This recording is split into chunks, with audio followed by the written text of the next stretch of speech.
Hello. Hello. Here we are. It's August, and damn, is it hot? Fucking hot. Oh, it's so It's hard hot. to just get dressed. Like, I'm barely dressed, really. You can't see the rest I of thought me, you were but- swimming, actually. Yes. No, not swimming. Just barely dressed. But it's a very fun little wrap that you have on. It's a light layer. It's a light layer.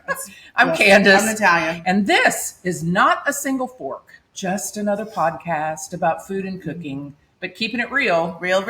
Real hot. But we Like have a melting. break coming, actually. Yeah, this weekend, Yeah. next week, or whatever. Whenever it is. Whenever Yeah, it but is. soon. Some rain. Yeah. I just need these spiders to fuck off. Yeah, she had a spider episode this morning. Natalia does not like spiders. No. There's so many things I can deal with, and these are, I'm not, like, little ones, I can deal with those, right? Yeah. The little tiny ones, whatever. I'm talking, like, its body was this long, and probably, like, I mean, ugh, I was giving me goosebumps She's having again. goosebumps. Yuck. And I was like, I'm not going outside until someone kills that spider. I mean, I know it's ridiculous, because there's other ones out there, but I can't see The them. spider family. And so, it's fine. Okay, so let's get down to business. Let's talk about food. We're not talking about spiders God, today. fuck no. So, I ran across a very fun article, I thought, about, well, first of all, Japanese, they're kind of food obsessed, and even worse than we are. Yes. And they And have weird food, too. weird foods. Yeah. And, they started the whole Iron Chef thing. Oh, yeah. Yeah. And so you could watch it back in the day, and it was all in Japanese with subtitles. Yeah. And Bobby Flay was like the first American chef that they allowed to And isn't the guy compete. that's still or he's not anymore because they've got a girl, but is it the MC or the chairman? chairman? Isn't he like an original? Not the one now. No, No, I he's think not he's from gone. the Japanese, from the beginning, On from the the- Japanese version on Iron Chef. On Iron Chef America. Yeah. No. He's Okay. They refer to him as the chairman was his uncle. Oh, okay. But now the new Iron Chef that they have on Netflix, that's a Yeah. totally different thing. Yeah. Although it's a really good competition. Good, I do yeah. like that in the whole competition world. I don't I love agree. it. I'm done with food competition, frankly. But You've had anyway, I'm done. We You've probably had it. shouldn't say. Well, we probably shouldn't use their tagline. Why not? Well, I know it's an homage. It's Girls. an homage. We like you a lot. Okay, so the Japanese have a lot of words for things that are very descriptive, and we could never in our entire vocabulary describe what their words describe. Right. But they have almost 500 words to describe how food feels in your mouth when you eat it. Wow. Yeah. We're like, It sandy, tastes yummy, sandy, gritty, soft, squishy. delicious, Yeah. amazing, Sticky. awesome. Sticky. Yeah. Yeah. So these kinds of words are onomatopoetic. So onomatopoeia, which means that the word sounds like what it means. So things like achoo, Achoo, like a Achoo, sneeze. like a sneeze. Sounds like a sneeze, right? Got it. like hiccup, like cough, slurp, words like that. Okay. So I have a list. Here we go. I have a list of Japanese words that supposedly sound like what they mean. Okay. And I'm going to quiz Natalia on what she thinks they could mean. Okay, let's try. Okay, so the first word is saku. Oh, and these are all like double words. I'm not sure why that is the case, but Saku. they're all that way. So saku. Is that like fuck. Saku. Sour? Nope. It is crispiness that is also rich, like shortbread. Like, what else do they say? Tempura. I don't agree with this word. Well, I think we're not going to agree with a lot of the words, frankly. Well, and they're not English words, so it doesn't They're matter. not English, Yeah. but it's like kettle chips, And I bet tempura, shortbread, things that they're crispy, like you crunch down over them, Yeah. but then they're dissolve in your mouth. Shortbread. They're like the red, but they leave Ritz like a crackers. coating on your tongue. Yeah. That buttery after or oily after taste. Okay. Or feel, I guess I Interesting. should say. Okay, the next is shaki. Shaki. Shocky crunchy? Well, yeah, kind of. It's almost the opposite of saku saku. Okay. So this is like bright and crunchy, refreshing, healthful. I mean, I don't know how you taste healthful, but Healthful? healthful. Like lettuce? Like crunchy vegetables and fruits. Okay. And Like, say the word like again. celery. Shocky shocky. Shocky. So like celery or cabbage. Okay. What else did I say? Crisp apples. Okay. Things like that. Shocky. Shocky shocky. God, that's so weird. Yes. Okay, now here's another one. Kari kari. Okay. Sounds like how it feels in my mouth. Kari. Sticky? Nope. Crispy. It's very specific crispiness that describes food that's been dried or baked and the fat has rendered. Even so, fried or baked, like a chip, but like a Lay's, like a classic Lay's. Okay. I think. No. Like No. That's another one. No, Okay. no. Shh. Okay. So this is like chicken skin that's crispy or bacon. Okay, say the word again. Kari kari. No. Okay. So very specific crispness describing food that has been dried or baked so that the fats have rendered. Interesting. Okay. Yeah. Okay. I also wonder if we're saying these things right. Do you I we're think these I'm things? saying them exactly right. Okay, of course you are. Of course you are. Pari pari. Pari. This is cute. I like this one. This is cute. Pari. What happens Pari in my pari. mouth? It's a party probably in my have to- mouth? It's a party in my mouth? Well, it kind of is because it's light and delicate crunch, like rice crackers or classic Lay's potato chips. A lot of these are the crunch based. Yeah. Or, different types of crunch. Think of the crispy outer layer of a spring roll. Okay. How that crunches. So that is pari pari. Pari.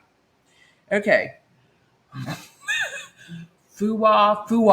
Oh, not Fua. Is this sticky?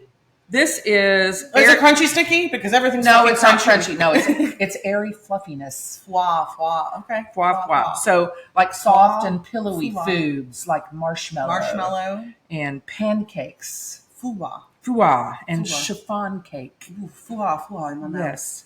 Okay, this one is this. I think this is an easy one. Mochi. Like mochi. Like mochi, Yeah. soft and squishy. Dense and chewy. Okay, kind of. Like bubble tea pearls. Boba tea, yeah. Yeah. Or like mochi. Like mochi. Yeah. Yeah. Okay. So I guess that's where mochi gets its name, Maisie. Maisie? Maisie. Yeah. Mochi. So dense and chewy. Okay. Toro. Or Toro. Hey, Sarah. Toro. This one I don't get at all. Toro. None of them have been gummy or sticky. So, Toro. Soft and gooey, like Okay. chocolate cake, like lava cake or something Okay. like that. Macaroni and cheese is that's Toro. Gooey, yeah. Yeah. Toro. See, that I don't get that Weird. one. Okay. Yeah. And then finally, this is the last word. Lucky you. I don't know if it's Neba or Neba, but it's Neba or Neba. Never have Never. I ever. Never. Hard? Actually, viscous. Viscous. Yeah, like natto. Remember we had that conversation about did. natto? They're fermented soybeans and they've got all that stringy. Yes. So it's stringy? So it forms threads when you pull it apart. Okay. So like okra, like when the kind of the sticky. Oh, I see. The inside. The insides, Mhm. yeah. We don't really have many foods like that, do we? No, I don't think we do. No. Mm-mm. Like American English Yeah, foods. not like not like fermented soybeans. Definitely not. Interesting. Those Yeah. are very interesting Isn't words. that kind of fun? You know, The words are fun. I think it's fascinating. Like the Swiss are the same, right? Like they have words for feelings and emotions and like sensations that like we don't have. the Swiss. Yeah, Really? You know, the Swiss don't have a language. not the Swiss. Not the Swiss. Swedish. Jesus God. Swedish. Sorry, not the Swiss. But it's a SW word. Yeah, it was really close. And the Japanese obviously do too. Like just these words that describe things that we don't. I mean, okay, we say crunchy or Well, we say, also though, I think in German they have those long words, and it gets every single description feeling in, yeah, and a word. We don't have that word. Yeah, yeah, it's kind of fascinating. It's interesting to see. It would be interesting to see like how they came up with this. Like. Somebody. Words, yeah, like, but you know, were they like chewing and they were like, my mouth makes them mochi mochi mochi mochi. Well, and this dates back thousands of years, right?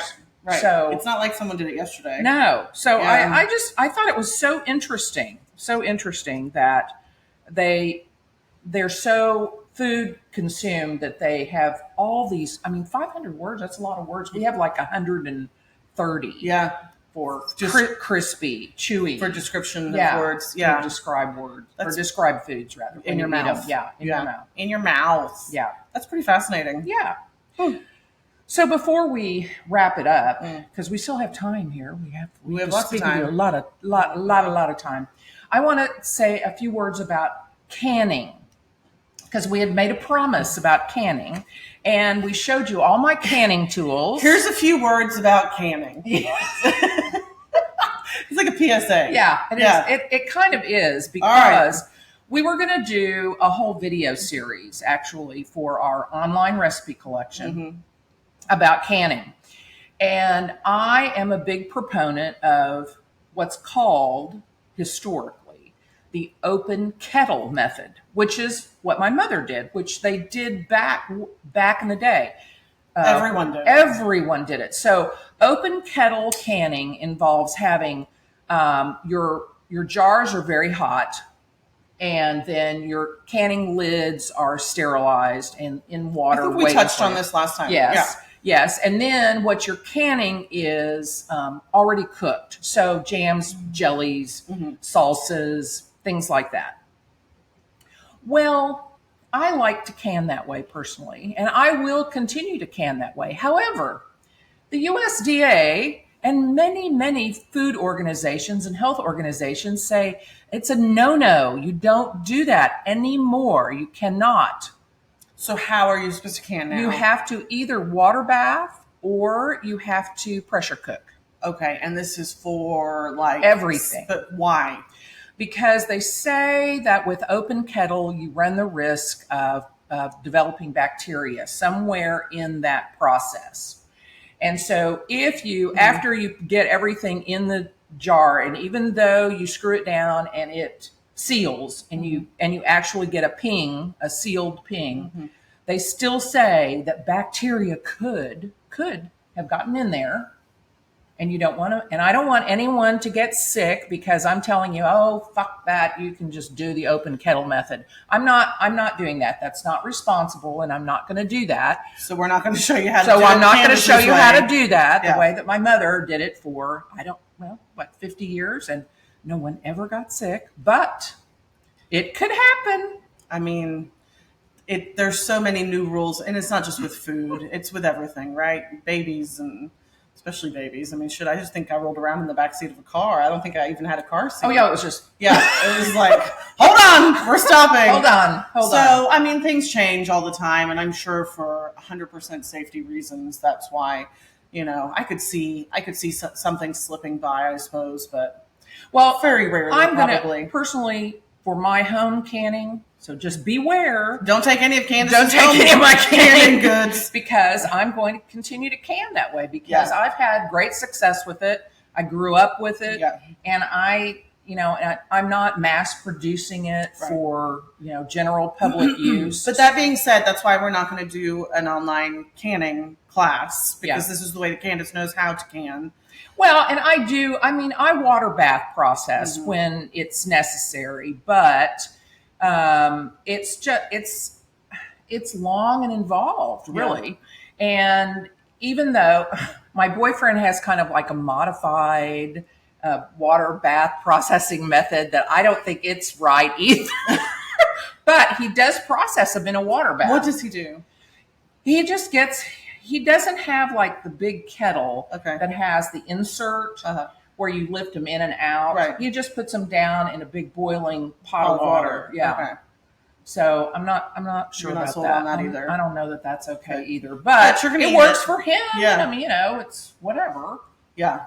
So find your canning videos elsewhere, so that you stay safe. Oh yeah, I mean, if you want to water bath process, knock yourself out. And I do it occasionally, but I really wanted to show you the open kettle method because I thought it was so slick, and it is. I mean, it's very efficient, fast, and it works. Okay. But so instead of doing the canning classes, what did we decide to do?